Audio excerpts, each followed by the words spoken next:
का नाम सेरफीना था। वो एक गैर मामूली खूबसूरती की मालिक थी।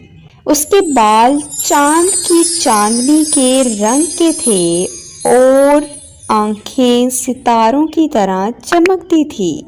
उसके पैरों की अलग खासियत थी क्योंकि वो आम परियों के पैरों की तरह नरम और नाजुक और मुलायम नहीं थे, बल्कि क्रिस्टल की तरह चमकते थे।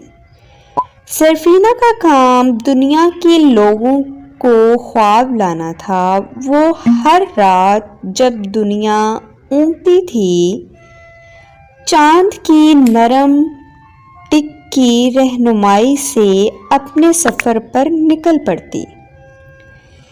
चांद की चांदनी से भरपूर वो हर रात आसमान